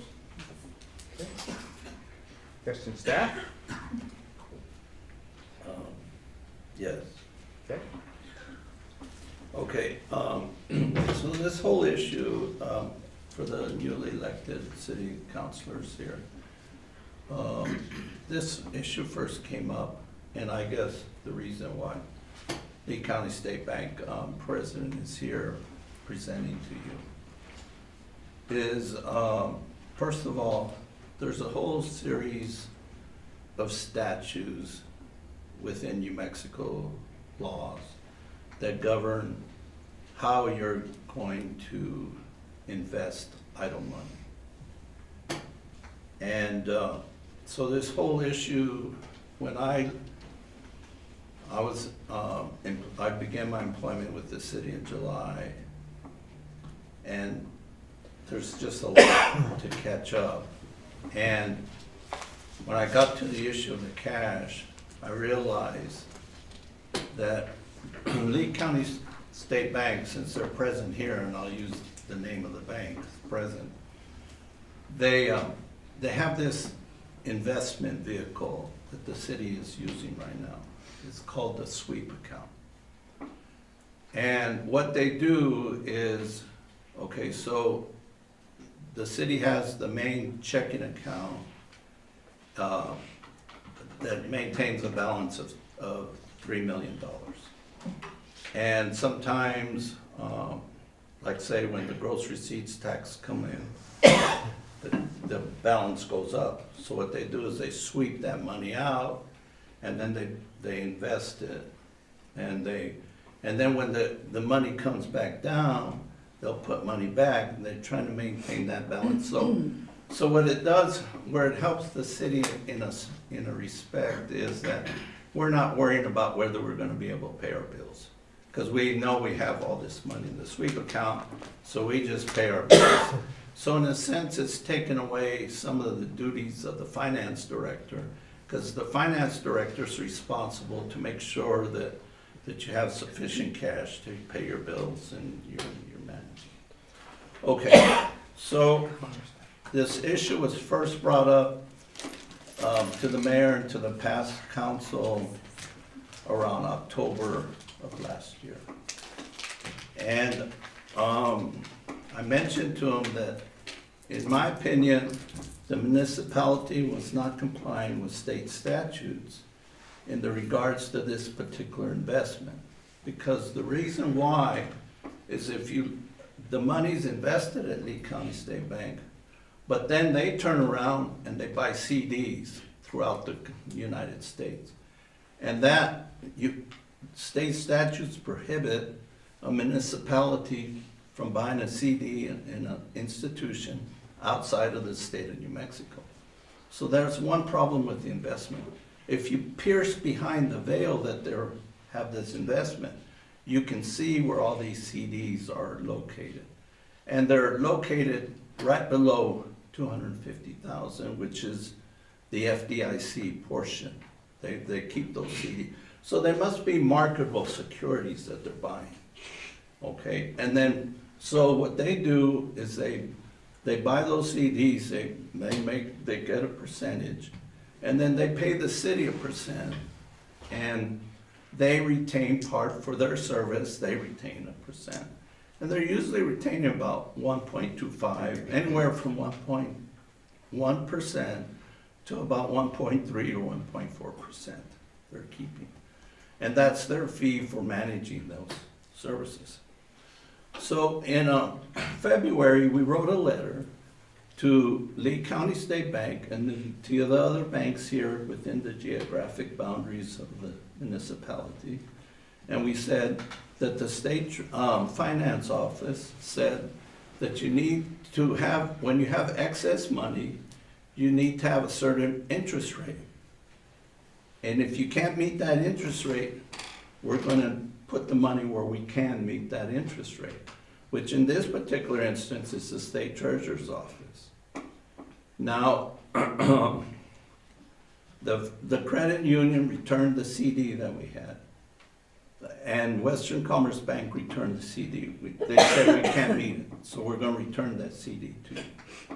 So the issue becomes now with Lee County State Bank. My recommendation to the council is for us to invest the money at the state treasurer's office and not at Lee County State Bank. And the reason why is because, in a sense, we're not earning as much money as we could. And it's not my money, it's not your money, it's the taxpayers' money. I went back and did some calculations. So, since this issue got brought up in October, I calculated, based on today's rate, that in the yield at the end of April, the yield at the state treasurer's office was 3.6636. At Lee County State Bank, they paid on a sweep account for the month of April, they paid 2.27. Okay, the difference is 1.3936% that the city forfeited. If you were to take on a $20 million balance, the annual interest is $287,000. A monthly interest of $24,000 that you forfeited. $287,000, if you multiply that by 5 years that you've been in the program, I don't know how long the city's been in the program, but we're talking over $1 million in 5 years. I mean, it just makes common sense to invest the money now at the state treasurer's office. Now, the concern might be, what if something happened to the state treasurer's office? If you look at the audit reports for the city of Hobbs and New Mexico Junior College for the year 6/30/25, last year's audit report, combined, they had $433 million invested to state treasurer's office. I mean, that's just here in Lee County. And there's other municipalities, counties, within the state of New Mexico investing their money at the state treasurer's office. It's up to you if you want. Now, there might be some issues here, and they say, well, let's be fair and let's leave some money at the local banks. Okay, I'll go along with that. You give me a number and say, okay, let's leave, for example, let's leave $1 million here locally at the banks. So we got 3 banks here in the geographic boundaries. Western Commerce, First American, and Lee County State Bank. If we leave $1 million, buy a CD, a year CD or whatever, and then the rest of the money go up to Santa Fe, the state treasurer's office, if that's what the board wants to do. Or if they want to leave it, but I can tell you right now, in my opinion, I'm not an attorney, it had to be litigated in court. But if you read the statutes, it's pretty straightforward that the vehicle they're using right now does not comply with state statutes. And plus the fact you're losing at least 1.25, 1.4% a month. I need direction. Let me do my job. Let me invest the money as I see fit at the state treasurer's office. Don't bounce any checks. And we'll keep the checking account at Lee County State Bank. I might not keep $3 million. I only keep what I need in there to pay the bills. But I just need direction from the board. Question, anyone? Josh, I want you, Yeah, if I could respond. I would love for you. Yeah, so we actually don't buy CDs in, community banks and other financial institutions across the state use this program every day. It complies, I talked to the treasurer, and it complies, so there's no issue there. We do have CDs that are pretty close, like I mentioned, to the state rate, but we can't match the state rate. No bank can match the state rate. What we do is we provide FDIC insurance on those funds. Those funds, if something happened to my bank, you guys would be 100% covered. Whereas the state treasurer's office in 2008, 2009, you can go back and look at your records and see how much money you guys lost, because cities and municipalities across the state lost money. So, I'm a community person. We invest a lot of money in here. And that's what I'm here to tell you is, we're in the community. We don't like to be in the paper. We like to do things behind the scenes. We like to go read in the schools. We like to do all the things that I help all the organizations that we did.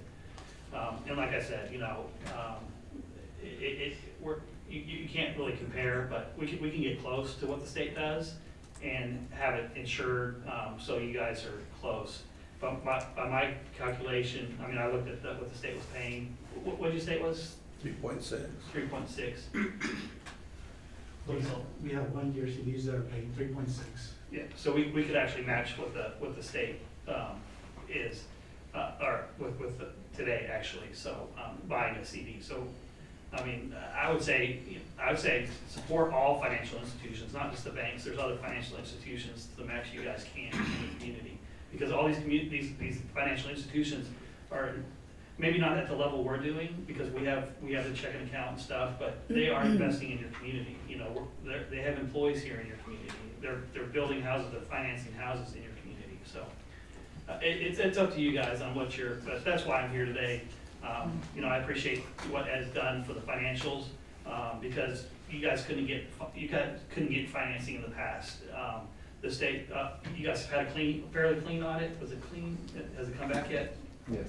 We're working on it. Yeah, so it's a lot better than it's been in a long time, and we stepped up when you guys were struggling through that, and we helped finance things, and that's just the relationship, and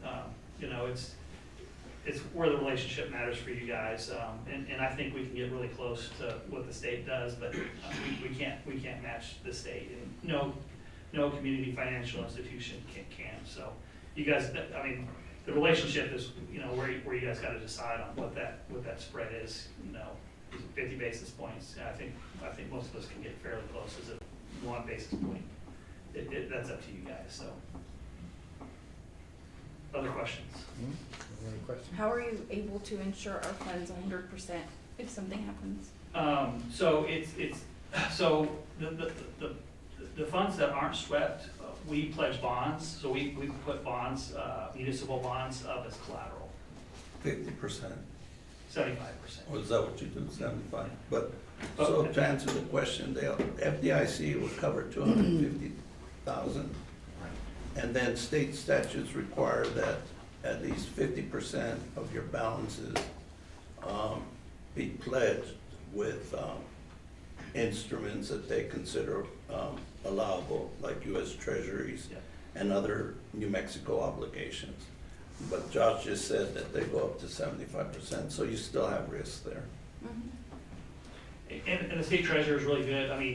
When things are a little bit tough, she asks us to pledge a little bit more. We have a lot of bonds in our bank. It's not a problem for us to pledge 100%. But it's a formula on what we pledge.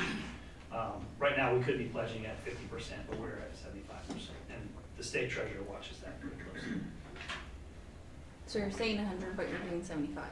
Well, on the on the stuff that's swept off,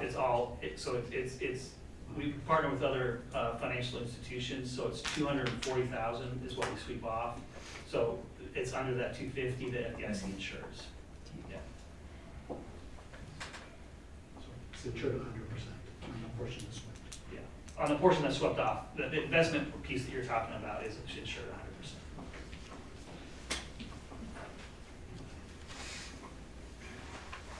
And the portion that's not swept off? It's 75%. The portion that's swept is about 22 million, Ed, is that correct? Well, at the last, the balance at the end of April was 20,665,329. So that's 100%. Because they're in different banks. Well, they're like, their balance is 248,700 in each bank. Right, right under the 250. Yeah. To below Max of- the 250. But not all banks in New Mexico. They're not in New Mexico. It's whoever wants to be part of the program.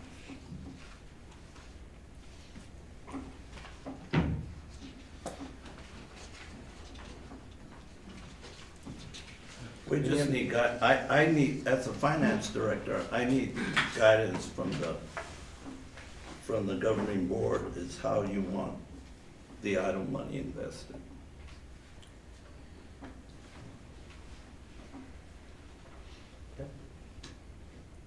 When, I would say, let's complete the budget, because in all of that, in some of the conversations that we've had, we are talking about possibly taking,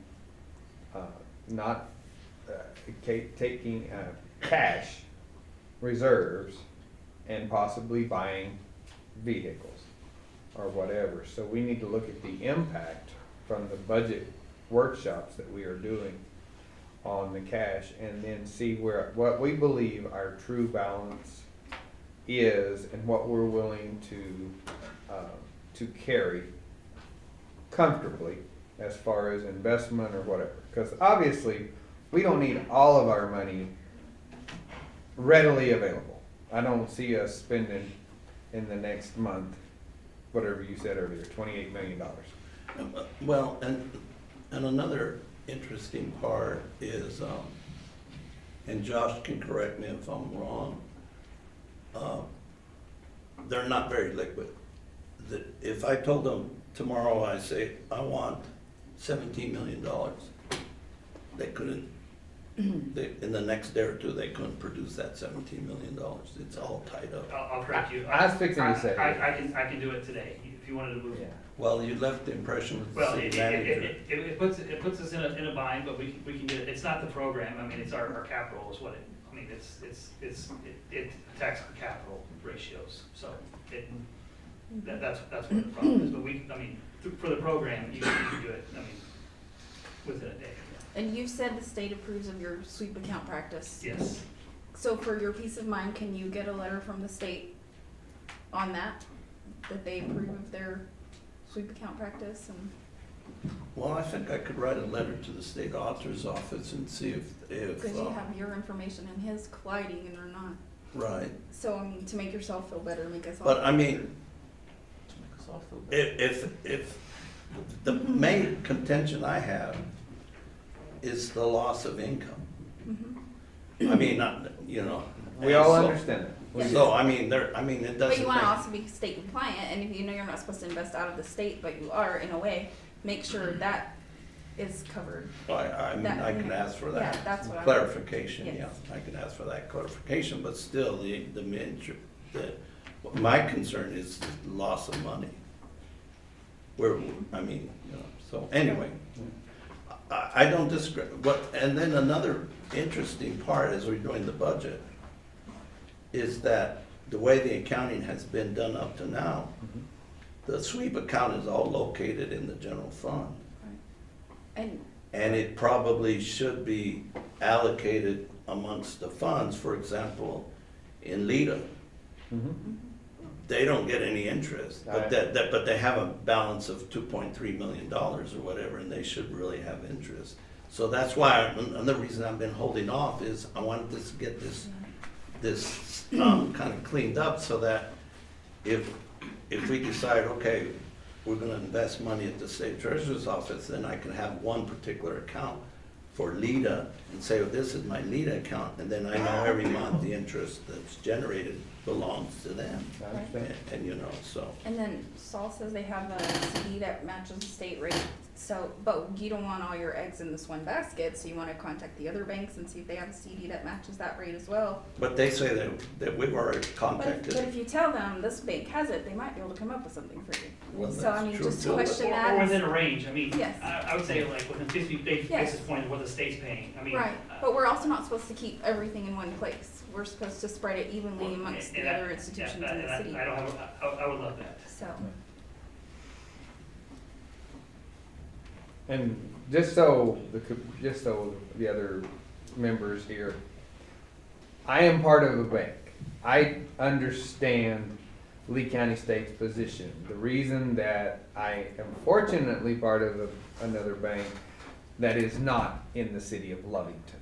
So if that was the case, then I would have to be reining in as what I know and what we should have to do. But I will tell you that, just for everybody's information, that the only thing that Mr. Fierro and I disagree on is the state statute says may, not shall.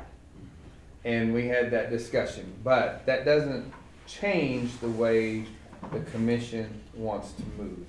Because in essence, if you look at an overnight rate, and I'm sure Josh would not say anything negative, that the state overnight rate is the best you can get, and no bank, no financial institution in the state of New Mexico can meet it. That's correct. And they are AAA rated, and as far as I know, the only AAA rated in the state of New Mexico. So this is one of those, it's, either way is correct. We just need to, and we're not a big player. I mean, truthfully, we all know. And I'm not speaking out of turn. The county, anybody, any governmental agency, it's common knowledge as to how much money they have. The county is huge. The universities are huge. The hospital is huge. I mean, compared to us, we're just a little whatever. But whenever you are loaning money to the community, you do that by DDA accounts, and that's direct deposit accounts.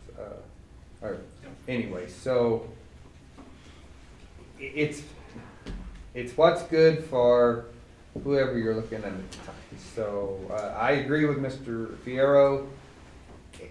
Statutorily, he's correct, but then what are we trying to do? So I can tell you, we're going to try, and it's not an easy decision. There are avenues, because investment is one thing. If we say we want, I don't even know, truthfully, I don't keep up with CD rates right now. At one time, 6-month CDs were the top interest rate. I don't know what currently is, but in past years, if we wanted to lock up $10 million for 5 years, that would have been the best rate you could get. Do we want to lock up $10 million for 5 years to get the absolute best rate? That's where we need, and that's where Mr. Fierro was asking for guidance. So it's a highly involved question, and that's where we're at.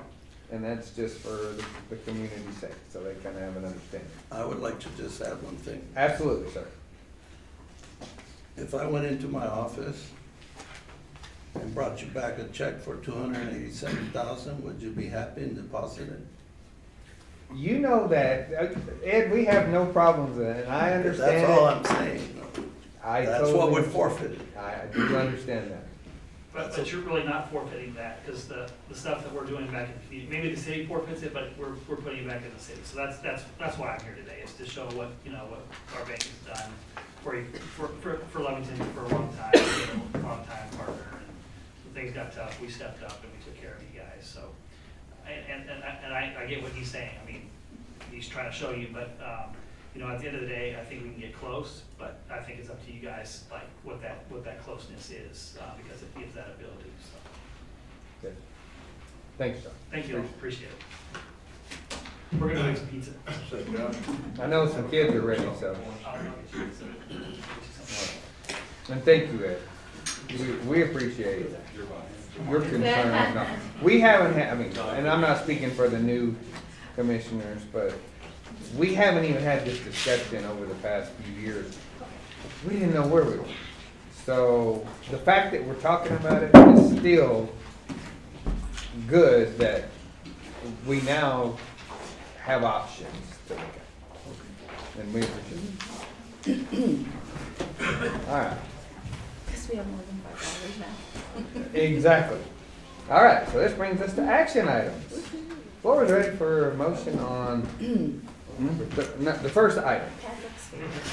Oh, actually, our action is probably gonna be the same that it has been. We're in exactly the same spot.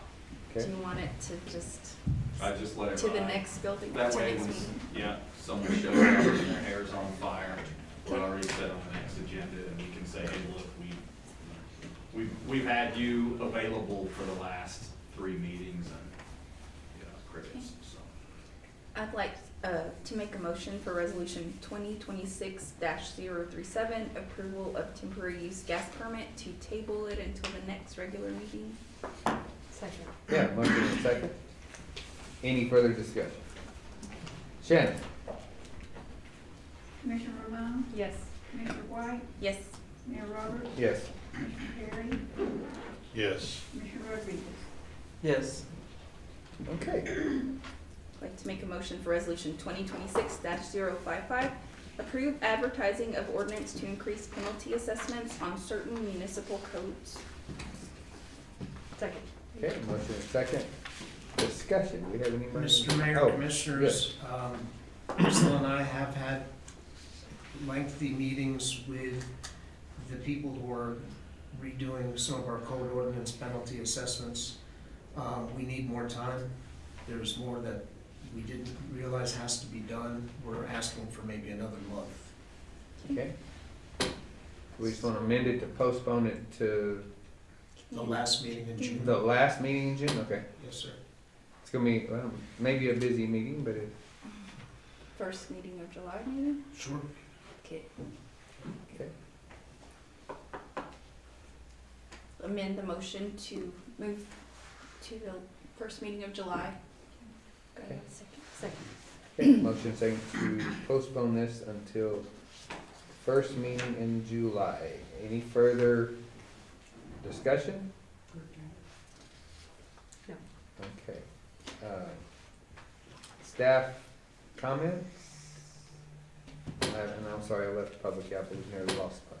Public comments. All right. Ms. Shannon? Commissioner Rodriguez?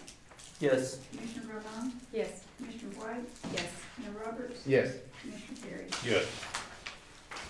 All right. I'd like to make a motion for resolution 2026-057, budget adjustments for fiscal year 2025-2026, fourth quarter. Second. Okay, motion second for adoption of this budget adjustment. Mr. Fierro? Okay, Mayor and Mr. Mayor and City Commissioners, we just trying to clean up the little things. When this last DFA report was submitted, I noticed a couple of things needed to be corrected. Within the general fund, I transferred $183 from one of the fiduciary funds into the general fund, so we need a budget adjustment for that. Within the senior citizens program, the city had before had a couple of funds for the city, for the senior citizens, so I'm just putting them all in one fund. So we need a low budget adjustment for that.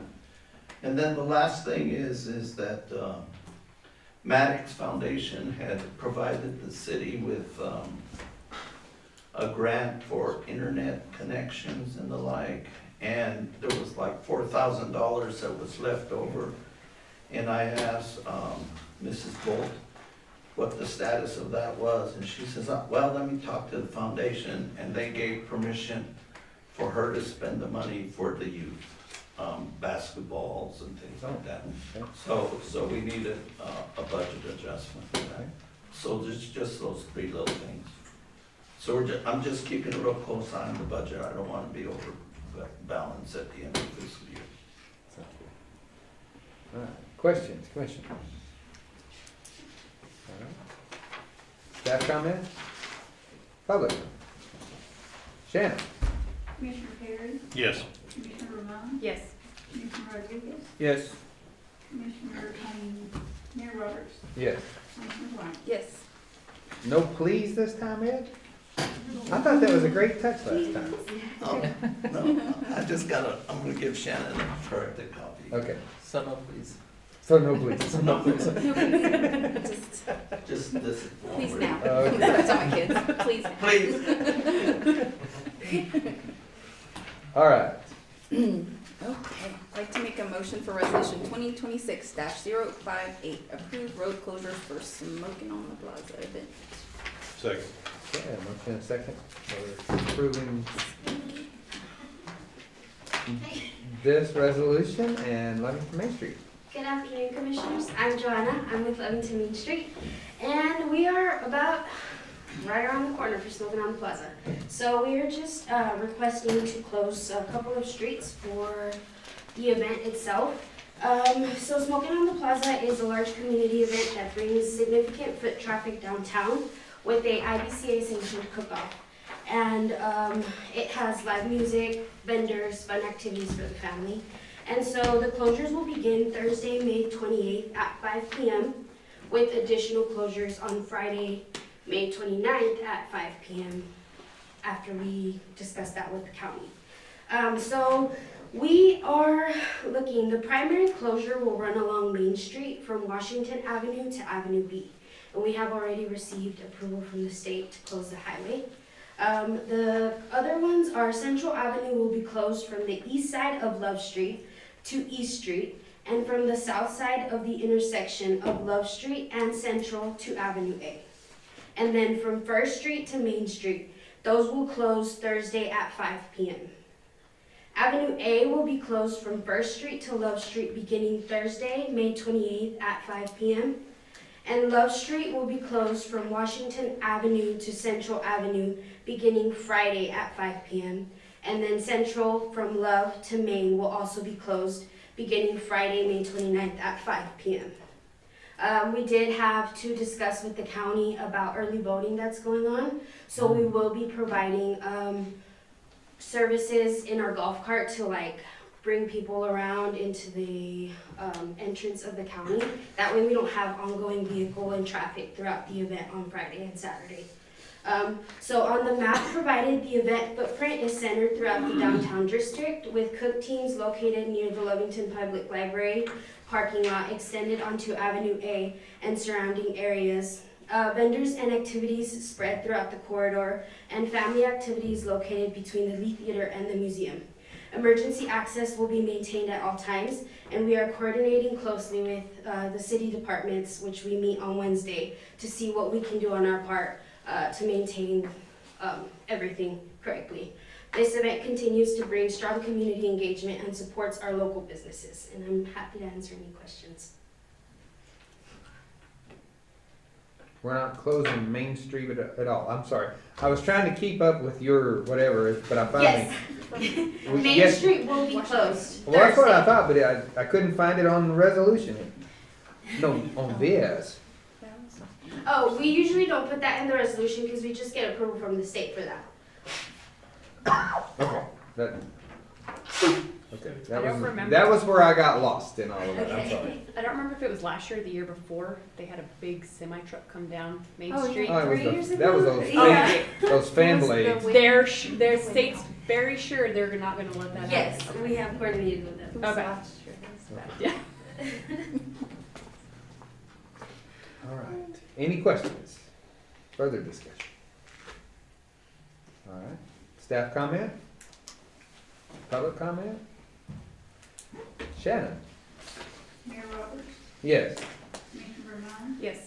Commissioner Rodriguez, Yes. Commissioner Perry, Yes. Commissioner White. Yes. I'd like like to make a motion for resolution 2026-059, approve Lee County State Bank signers. Second. We have a motion second for resolution, Mr. Miranda? Shannon. Shannon, okay, I'm sorry. Well, I guess I can present Ed can do it. it. Sure. He's feeling good about it. I'm good.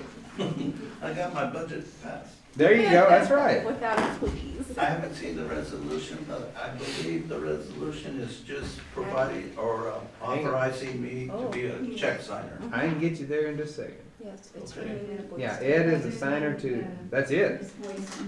Right. Removal of Melissa Boyston. And Ed, Mr. Fierro. Right. That's it.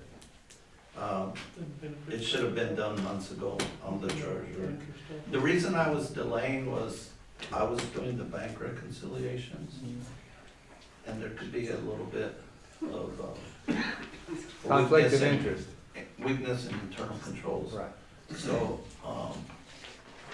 we're still trying to work that bank reconciliation part of it out, but the idea is that I would not be doing the reconciliation, so. Okay. So that's what we're asking for. The bank needs it, Lee County, well, the bank, yeah, they'll get it. yeah, They'll get a letter and. right, and then the resolution and all that. And I think we took care of the, at the last meeting, Estacada. Yes. Yes. It's approved. I just, Take care of you. I need to close that one. We're gonna do that. All right, thank you, sir. We're withdrawing $26. A whole 26. 78 cents or Yeah, You might break the bank, hold on. Okay, hold on. might have to close the door. All right, any further discussion? Roddenberry up here. Staff comment? Public comment? Shannon? Commissioner Perry, Yes. Commissioner Rodriguez, Yes. Commissioner Romano, Yes. Commissioner White, Yes. Commissioner Roberts. Yes. I'd like to make a motion to approve accounts payable. Second. We have a motion second, to pay the bills. Anyone have any questions or discussion? I'm sorry, you do I not? did not this time. Okay. Anyone else? Mr. Rodriguez, all right. Okay, Ms. Shannon? Commissioner White, Yes. Commissioner Perry, Yes. Commissioner Roberts, Yes. Commissioner Romano, Yes. Commissioner Rodriguez. Yes. All right, we will now be moving into closed session. We appreciate everyone's attendance tonight. There's no action items after the closed session. We will be adjourning as soon as we come back into open. Thank I'd you. like to make a motion to go into closed session pursuant to section 10-15-1.